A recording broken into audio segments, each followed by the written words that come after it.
کوئی پیشہ اور ذریعہ معاش معیوب نہیں۔ علامہ ابن جوزی رحمہ اللہ نے اپنی کتاب میں لکھا ہے کہ حضرت عبداللہ بن عباس رضی اللہ عنہما ارشاد فرماتے ہیں،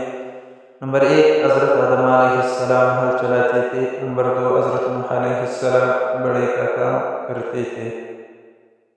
نمبر 3 حضرت ادریس علیہ السلام کپڑے سیتے تھے، نمبر 4 حضرت صالح علیہ السلام تجارت کیا کرتے تھے، نمبر 5 حضرت ابراہیم علیہ السلام کھیتی باڑی کیا کرتے تھے، نمبر 6 حضرت شعیب و موسیٰ علیہ السلام بکریوں کی نگہبانی کرتے تھے، نمبر 7 حضرت داؤد علیہ السلام وحی کے ذریعے بنایا کرتے تھے، نمبر 8 حضرت سلیمان علیہ السلام امور سلطنت چلاتے تھے، نمبر 9 حضرت عیسیٰ علیہ السلام کل کے لیے کوئی چیز چھپا کر نہیں رکھتے تھے، نمبر 10 ہمارے آقا دو جہاں صلی اللہ علیہ وسلم مقام اجیاد پر بکریوں کی نگہبانی کرتے تھے، نمبر 11 اور اماں حوا علیہ السلام اپنے ہاتھ سے کپڑے بن کر خود بھی پہنتے اور اولاد کو بھی پہناتے تھے۔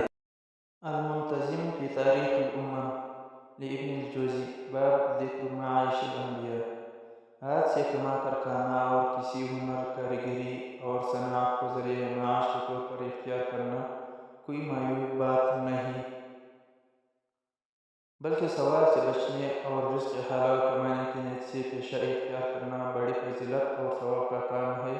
ہمارے معاشرے میں بہت سے پیشوں کو کمتر اور معیوب سمجھا جاتا ہے، جو درست نہیں۔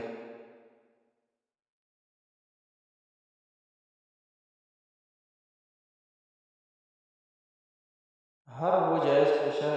کہ جس میں احکام شریعت کی لحاظ اور رعایت رکھی جائے قابل تحسین اور بابرکت ہے۔